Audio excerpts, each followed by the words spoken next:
Salut à toutes et à tous, c'est l'Orbel Capitaliste. J'espère que vous allez très bien aujourd'hui. Je voulais faire un petit point sur ma chaîne, tout simplement, sur pourquoi j'ai créé une chaîne Value, une chaîne évidemment axée sur le capitalisme, et donc aussi sur l'approche, ce qu'on appelle value, c'est-à-dire valeur au niveau de l'investissement. Il me semble que c'est quelque chose qui manque aujourd'hui sur YouTube. Il me semble que je suis vraiment la seule chaîne typiquement value sur YouTube et je trouve que c'était nécessaire de créer quelque chose de ce point de vue-là. Alors, je pense que ce que je peux vous conseiller comme autre chaîne value, orientée value, c'est la chaîne Parlons Long Terme. Parlons long terme, qui, je pense, est la seule chaîne avec la mienne qui est vraiment essentiellement axée value, c'est-à-dire l'approche valeur dans l'investissement, et qui s'oppose à l'approche croissance, à l'approche growth. En dehors de ça, il n'y a pas grand-chose. Il y a Hawk Invest qui a fait un podcast avec les Dobas il n'y a pas longtemps. Mais bon, Hawk Invest, il nous parle de crypto, de NFT, etc. C'est pas très franc du collier, on va dire. Et puis, sinon, vous avez de la Grande Anne qui aussi parle un peu de value. Mais voilà, il y a aussi beaucoup d'immobilier, etc. Donc c'est un peu mélangé, tout ça, c'est pas franc du collier non plus, quoi. Pourquoi une chaîne importante, il est important, pardon, d'avoir une chaîne value, je pense, au niveau de YouTube, et en tout cas en français, parce que évidemment au niveau des Américains, c'est quand même plus développé. Vous avez notamment Peter Schiff, je pense, qui globalement est un investisseur value que je peux vous conseiller. L'approche value a subi, je dirais, 20 ou 30 ans de taux réels négatifs, c'est-à-dire qu'à un moment donné, quand l'argent est facile, quand l'argent est gratuit, voire quand on vous donne l'argent par rapport à l'inflation, forcément, ça permet de développer tout un tas d'entreprises qui ont une rentabilité marginale faible. Voilà, si le coût de l'argent avait été assez élevé, ces entreprises n'auraient jamais vu le jour. Et donc, c'est tout le secteur des techs qui a été complètement boosté par l'argent gratuit, par l'argent facile, par la planche à monnaie, par la planche à billets, depuis 20 ans, depuis au moins 2001. Et donc, évidemment, les investisseurs se sont intéressés aux GAFAM, se sont intéressés à Facebook, Apple, etc., se sont intéressés à toutes ces entreprises qui, pour la plupart, parce que là, on cite les entreprises qui ont réussi, mais la plupart n'ont jamais eu de bénéfices et n'en feront jamais. Voilà. Et elles en auraient fait encore moins si l'argent avait été plus cher. Aujourd'hui, l'argent devient plus cher et on continue à parler de toutes ces entreprises, ces GAFAM, la tech, le Nasdaq, les cryptos, les NFT, tout ça c'est pareil. Et donc c'est des choses qui sont, en termes de prix, qui sont vraiment très très survalorisées. Alors peut-être qu'il y en aura certaines dans tout ce lot, comme pendant la bulle Internet, qui survivront, qui réussiront quand même à faire des bénéfices. Mais pour la plupart, vous achetiez simplement une promesse de bénéfices futurs qui n'était pas du tout acquise. Et il fallait vraiment être un crack, un fin connaisseur du secteur des techs pour savoir que cette entreprise allait réussir alors qu'une autre n'allait pas réussir. Il y a une destruction, il y a un taux de mortalité, on va dire, des entreprises tech qui est excessivement important et qui va être de plus en plus important avec l'augmentation des taux réels, l'augmentation des taux d'intérêt, qui vont rendre le coût de l'argent plus cher, plus onéreux. Et dans ces conditions, les entreprises qui ne dégagent pas de bénéfices, elles vont dégager encore moins puisque finalement, pour l'instant, elles se finançaient sur la dette, elles se finançaient sur les actionnaires.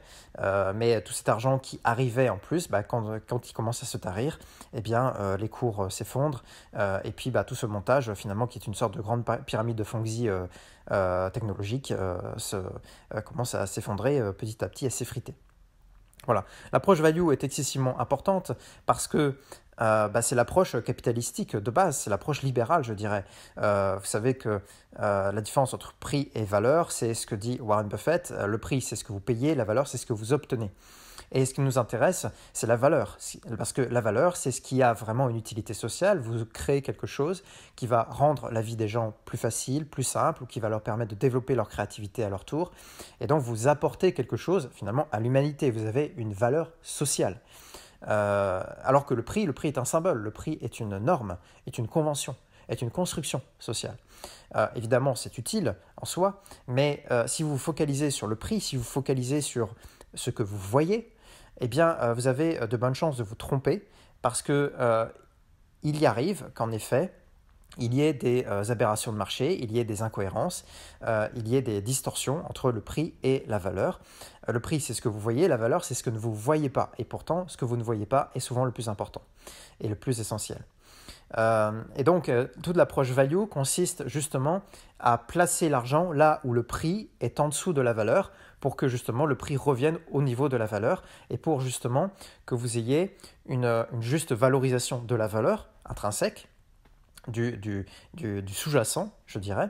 Et de cette façon, finalement, vous permettez aux capitaux d'aller s'allouer là où ils le doivent, en dehors de toutes les modes, en dehors de la Fed, en dehors des nouvelles technologies, de toutes ces choses, de toutes ces nouveautés, de ce flux d'informations qui est épuisant. Parce que quand vous êtes sur une approche croissance, une approche growth, eh bien vous devez sans arrêt trouver les nouvelles idées, vous devez sans arrêt aussi voir quels sont les risques qui peuvent arriver, parce que quand une entreprise vous promet, je ne sais pas moi, d'aller chercher des nodules sous la mer pour un nouveau type d'énergie, qu'elle vous fait une belle promotion par YouTube, etc., vous avez énormément de risques qui sont associés à cette activité, et alors vous pouvez ne voir que la promesse de croissance, de révolution. Mais bien souvent, bon, il y a très peu de révolutions, ça arrive assez rarement, malheureusement. Et donc, si vous avez surestimé les bénéfices et sous-estimé les risques, eh bien, vous pouvez faire 0%, quoi. Enfin, vous pouvez tout perdre, quoi. Hein, une entreprise peut très bien passer de 100 à 0, 1 ou 2 en quelques mois, si en tout cas sa promesse n'a pas été résolue. Alors que quand vous êtes sur une approche valeur, une approche value, eh bien, vous êtes focus sur le sous-jacent. Et bien souvent, eh bien, vous avez des entreprises qui ont déjà intégré dans leur cours toutes les mauvaises nouvelles et dont les prix sont parfois très sous-valorisés par rapport à la valeur intrinsèque. Et donc, vous avez parfois des entreprises dont comment dire, la capitalisation boursière au niveau des actions est divisée par 2 par rapport au cash et au stock et finalement à tous les actifs du bilan qu'elle présente. C'est-à-dire qu'en fait, vous êtes payé pour acheter ces actions. C'est quand même extraordinaire. On arrive quand même parfois à des aberrations de marché qui sont très importantes quand on fait de l'approche value. Et à ce titre, moi je vous conseille le forum des Dobas, qui donc est très orienté value. Alors bon, c'est quand même pour les gens qui s'intéressent de façon un peu technique, comment dire, au marché, à la bourse, etc. Parce que bon, vous payez un abonnement, donc il faut quand même s'investir un petit peu là-dedans. Mais je trouve ça très intéressant parce que pour moi, c'est quand même la meilleure approche boursière possible. Vous achetez des actifs qui vous sont donnés littéralement, puisque comment dire, le cours d'action est bien moins important que finalement l'actif qui compte retrancher des dettes, retrancher de tout le passif d'une entreprise. Vous l'achetez très sous-coté et souvent, toutes les mauvaises nouvelles sont déjà intégrées dans le prix. Alors que les bonnes qui pourraient catalyser donc, le prix pour le faire revenir au niveau de sa valeur intrinsèque, souvent ces bonnes nouvelles, elles ne sont pas encore dans le prix de l'action. Voilà, c'était simplement pour vous dire qu'il y a une différence fondamentale entre l'approche croissance et l'approche value, que l'approche value est, je pense, la seule véritablement qui permette de ne pas s'épuiser dans la recherche d'informations sans arrêt, d'être sans arrêt sur son ordinateur, à suivre les informations, à suivre les mauvaises nouvelles, les bonnes nouvelles, la situation géopolitique, etc. Quand vous achetez une action qui est fortement décotée par rapport à sa valeur, vous risquez très peu de perdre finalement encore plus au niveau de l'action et il peut néanmoins par contre arriver de bonnes nouvelles. Voilà. L'approche value, c'est l'approche qui permet de véritablement identifier le mieux possible, selon différents process, la différence entre le prix et la valeur, entre un symbole et son sous-jacent, entre, pour parler en termes philosophiques, le nominalisme, le nom, le symbole, la convention, et le vitalisme, c'est-à-dire la valeur, ce qui vit sous cette action, sous l'actif, ce qui est créé derrière le nom d'une entreprise. D'ailleurs, à ce titre, et pour finir ce petit point sur l'approche value qui me semble va être revalorisée aujourd'hui avec l'augmentation des taux et avec le fait que finalement le contexte économique devienne plus dur, donc on aura moins de place quand même pour les initiatives, les nouveautés, les innovations, etc. On va revenir sur du dur, sur de l'économie dure. Quand vous avez souvent quelque chose qui est complètement démodé, eh bien c'est probablement le bon moment justement pour s'y intéresser. Et l'approche value aujourd'hui est terriblement décotée, dévalorisée. La preuve, il y a très peu de chaînes value sur Internet, alors que les chaînes croissance, NFT, crypto pullulent littéralement sur YouTube. Et donc je pense que il faut maximiser ses chances, chercher des niches, être le premier sur quelque chose. Pour réussir, souvent, il faut être le premier sur une niche, trouver une niche, être le premier et savoir négocier. Et c'est typiquement ce que permet, je pense, aujourd'hui l'approche value qui me semble très intéressante. Ne vous fiez pas aux modes, soyez contrariant puisque c'est, je pense, une très bonne façon de réussir. Souvent, quand vous devez suivre les modes, eh bien, vous vous opposez à des institutions qui ont des accointances avec les politiques, qui sont là depuis très longtemps, enfin les Goldman Sachs, etc. Euh, Tous ces gens ont des réseaux, ont des informations dont vous ne disposez pas ou dont vous disposerez après ces institutions et dont vous arriverez toujours pratiquement après la bataille.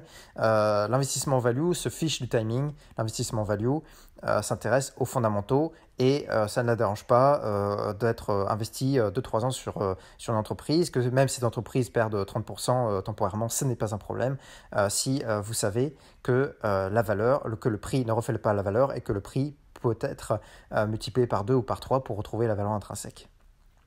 Voilà, n'hésitez pas à liker, à vous abonner pour suivre justement cette chaîne Value, cette chaîne Valeur. Et je vous souhaite une excellente journée.